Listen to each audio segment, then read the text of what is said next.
మేము పెంచుతున్నామని వాళ్ళు చేలిపైకెత్తండి. 10 చెట్ల కంటే ఎక్కువ. ఓకే,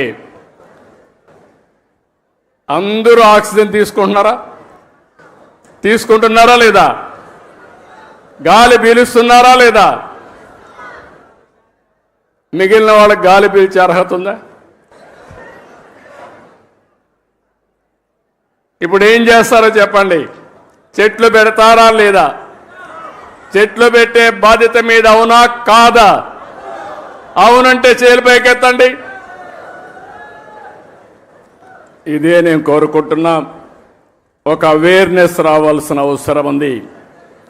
ఈరోజు మీరు ఒక్కసారి చూస్తే ప్రపంచానికి ఒక పెద్ద సవాల్ గ్లోబల్ వార్మింగ్. అంటే వాతావరణం ఉష్ణోగ్రతలు పెరుగుతున్నాయి. దీనివల్ల మీరు చూస్తే వర్షాలు తగ్గిపోతున్నాయి, భూగర్భ జలాలు ఇంకిపోతున్నాయి, సాగు ప్రమాదంలో పడతా ఉంది. తాగునీరు లేకుండా ఎక్కడికక్కడ ఫ్లోరైడ్ కంటెంట్ పెరిగిపోయి అనారోగ్యం పాలవుతున్నాం.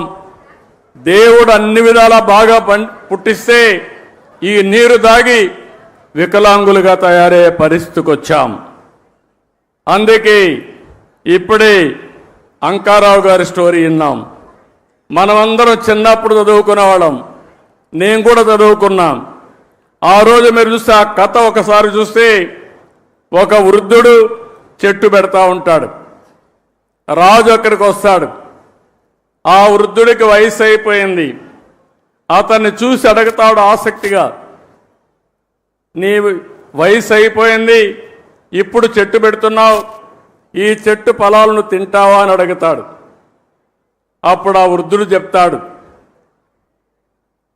మహారాజా, పక్కన చెట్టు ఉంది చూడు, మా పూర్వీకులు పెట్టారు, దాని ఫలాలు నేను అనుభవిస్తున్నా. నేను పెట్టే ఈ చెట్ల ఫలితాలని నా పూర్వీకులు, మా పిల్లలు అనుభవిస్తారని ఆ వృద్ధుడు చెప్పాడంటే అది విజ్ఞతని మీ అందరికీ తెలియజేస్తున్నా. ఆ విజ్ఞతతో మనందరం ప్రవర్తించాల్సిన అవసరం ఉంది. స్వార్థంతో బ్రతకడం కాదు. అలాంటివన్నీ కూడా మనం ఒక్కసారి ఆలోచించుకొని ఆ తాత చెప్పే కథే మనకు ఒక ఆదర్శం. ఇప్పుడు అంకారావు చేసిన పని మనందరికీ ఒక ఆదర్శం అని చెప్పి మీ అందరికీ తెలియజేస్తున్నా. నాకు ఒకసారి ఎప్పుడూ నాకు గుర్తుండేవాడు, ట్రీ మ్యాన్గా గుర్తింపయ్యాడు. ఆ రోజు పద్మశ్రీ వనజీవి రామయ్య నా దగ్గరికి ఎప్పుడూ వచ్చేవాడు. ఎప్పుడు వచ్చినా ఒక చెట్టు తీసుకొచ్చేవాడు. ఊరూరు తిరిగేవాడు, అందరికీ విత్తనాలు పంచేవాడు. సంవత్సరం వచ్చి నాకు రిపోర్ట్ చేసేవాడు. నేను ఈ కార్యక్రమాలు చేస్తా ఉంటే ఆయన ఎప్పటికప్పుడు ప్రోత్సాహపడి ఉత్సాహవంతుడై రోజుకు ఒక మొక్క నాటేవాడు. ఆయన నాటడమే కాదు, అందరి దగ్గర నాటిచ్చేవాడు. ఆ చెట్లను పెంచే కార్యక్రమాన్ని కూడా ఆయన నిర్వహించాడు. అందుకే కేంద్ర ప్రభుత్వం పద్మశ్రీ అవార్డు ఇచ్చింది. దీన్ని మనస్ఫూర్తిగా నేను అభినందిస్తున్నాను.